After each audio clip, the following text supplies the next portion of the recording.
네,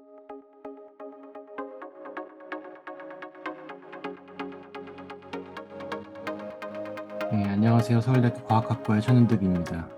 인공지능 ELSI 연구센터를 소개해 드리도록 하겠습니다. 올해도 선도혁신 과제로 선정해 주셔서 저희 연구에 큰 도움이 될 것 같습니다. 저희 ELSI 연구센터는 인공지능이 갖고 있는 여러 윤리적인, 법적인, 사회적 쟁점들을 연구하는 학제적 연구기관이고, 저희 구성은 이렇게 되어 있습니다. 저는 이제 과학 철학을 하고 있고요.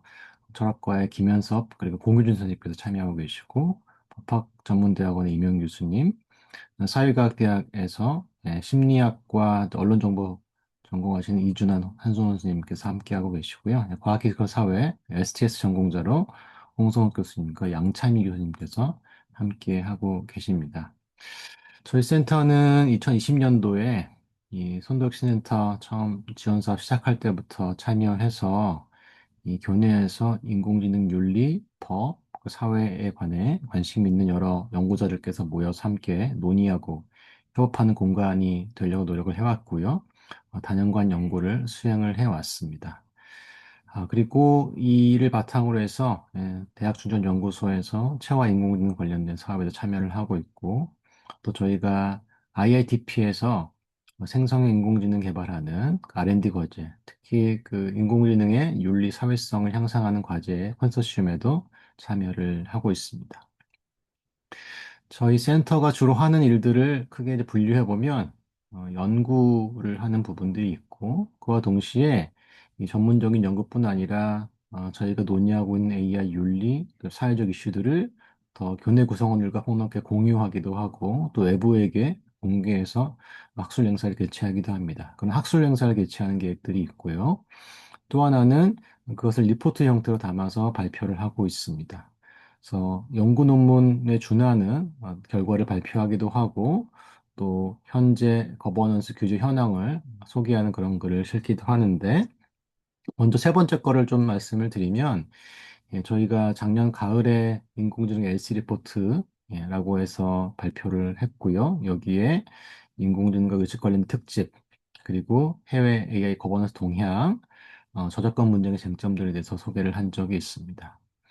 1년에 두 번씩 저희가 발행하려고 애를 쓰고 있는데, 2026년도 봄호를 준비를 하고 있고, 여기서는 그 챗봇과 대화하는 것이, 정신건강에 어떤 영향을 미치는지, 특히 이제 그것이 우려되는 점들도 있고 하기 때문에 심리학자와 정신의학자 관점에서 챗봇과의 대화상을 어떻게 볼지 그런 글을 두 개 실을 예정이고요.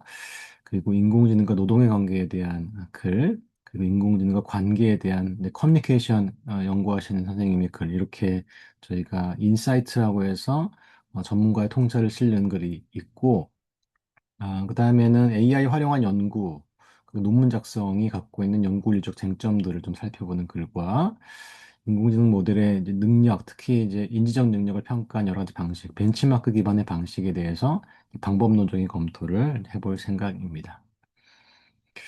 그 외에도 저희가 학술 행사를 개최하고 있는데 작년에는 인공지능 의식 관련된 행사도 하고 또 노동, 자율성, 창의성 관련된 행사도 하고 했었는데 올해도 몇 가지 행사를 계획을 하고 있습니다. 일단 5월 초에 AI 윤리철학 연구회라고 하는 모임을 이제 새로 시작하게 됐는데 그 모임과 더불어서 AI 윤리에 관련된 공동학술 대회를 개최할 예정이고요. 이 연세대 니콜라이 페더슨 교수, 그다음에 전진과 김남훈 교수들이 참여하는 공동학술 대회가 되겠습니다. 그리고 저희도 독자적으로 아마 두 차례 정도 심포지엄을 계획하고 있는데 한 번 1학기에, 한 번 2학기에 하기 위해서 좀 노력을 하고 있습니다. 저희가 올해 수행할 연구 주제에 대해서 간략하게 말씀을 드려보겠습니다. 최근에 에이전틱 AI, 피지컬 AI가 많이 부상하고 있기 때문에 그런 부분에서의 어떤 AI 윤리 이런 걸 고민을 해보려고 합니다. 그래서 크게는 세 가지인데 첫 번째로는 AI 에이전트에 저희가 어떤 행동을 판단을 위임했을 때 그 책임 문제가 있을 것 같고요.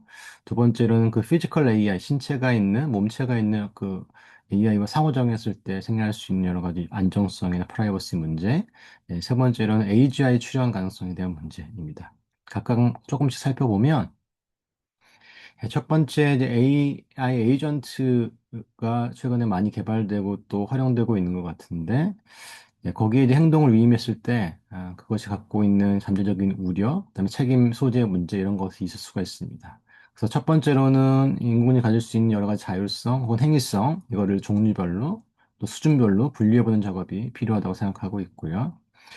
또 하나는 도대체 AI 에이전트에 뭔가를 위임한다고 할 때 그 구조가 어떻게 되는지 분석을 좀 해보고 싶습니다. 흔히 이제 사회과학이나 경제학에서 많이 하는 방법은 그 Principal Agent Problem, 그러니까 이제 주인 대리인 관계죠. 이런 관계 혹은 이런 데 도식을 통해서 AI의 어떤 행위를 혹은 판단을 위임하는 문제를 좀 분석해 볼 수 있지 않을까라고 생각을 하고 있습니다.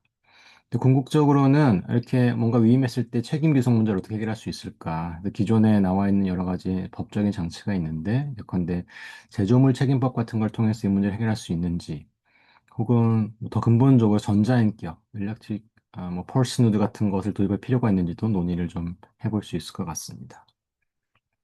두 번째 주제는 그 AI와 인간의 상호작용인데 특히 이제 신체가 있는 로봇의 몸을 갖고 있는 피지컬 AI와 인간의 상호작용을 좀 살펴보려고 하고요. 그래서 뭐 사실 아무런 위험이 없이 작동되면 좋겠지만 그 위험이 있다고 할 때 어느 정도까지 수용 가능한 위험의 수준을 결정할 수 있을지가 문제가 있을 수가 있고 또 인간이 하는 작업을 대체하더라도 기계에는 더 엄격한 기준을 적용해야 된다는 그런 직관들이 있습니다. 만약에 그렇다면 인간에 적용하는 기준과 기계에 적용하는 기준이 달라야 될 이유가 뭔지에 대해 논의해 볼 수 있을 것 같고 또 이 물리적 AI 로봇이 이 밀접하게 사람들과 상호작용하게 되면 사람들의 어떤 뭐 가정이라든지 사적인 공간에 들어올 수가 있습니다. 이럴 때 그 AI가 수집하는 데이터 정보 어떻게 처리할 수 있는지 또 감시의 오류는 어떻게 해소할 수 있는지 이런 문제도 다뤄볼 수 있습니다.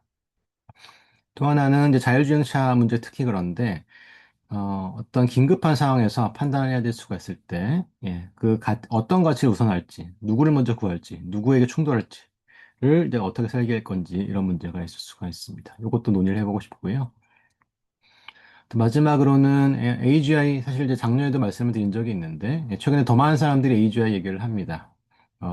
이미 뭐 부드러운 방식으로 왔다고 하시는 분도 있고 또 금방 올 거라고 생각하시는 분도 있고 조만간 올 거라고 생각하시는 분도 있고 현재 LLM을 이제 스케일링 하는 거는 안 된다라고 주장하시는 분도 있고요. 다양한 의견이 있는데 그 다양한 그 윤리적인 그 사회적 쟁점들이 있을 수가 있습니다. 먼저 AGI 개념이 뭔지 그게 언제 왔다는 것을 알 수 있는지, 또 온다면 언제 올지, 이런 문제도 있을 수가 있겠고요. 그리고 만약에 인간만큼 똑똑한, 혹은 인간보다 더 지능이 높은 그런 존재가 등장했을 때 과연 통제할 수 있겠는지, 소위 통제 문제라고 하는데, 이런 문제도 있고, 만약에 통제를 해야 되는 상황이 된다면 어떤 방식으로 통제할 수 있는지, 보스춤이라는 철학자는 특히 이 부분에서 이제 능력에 대한 통제와 그 동기에 대한 통제를 구분하기도 하는데, 능력을 통제하는 데 어떤 방식으로, 혹은 동기를 통제하는 데 어떤 방식으로 할 수 있을지 논의가 필요하고, 최근에는 사실 이게 안보 문제로 불거졌기 때문에 그 AGI 담론과 그 안보 문제 사이의 관계에 대해서도 저희가 살펴볼 수 있을 것 같습니다. 그래서 이러한 연구 주제들을 가지고 한 해 동안 또 연구하고 또 교내의 구성원들 그리고 이제 외부에 대해서도 저희가 AI에 대한 다양한 담론들을 또 공유하고 리포트를 발행하고 이렇게 하면서 저 연구를 진행해 나가도록 하겠습니다. 선정해 주셔서 대단히 감사드리고 열심히 한 해 동안 운영하겠습니다. 고맙습니다.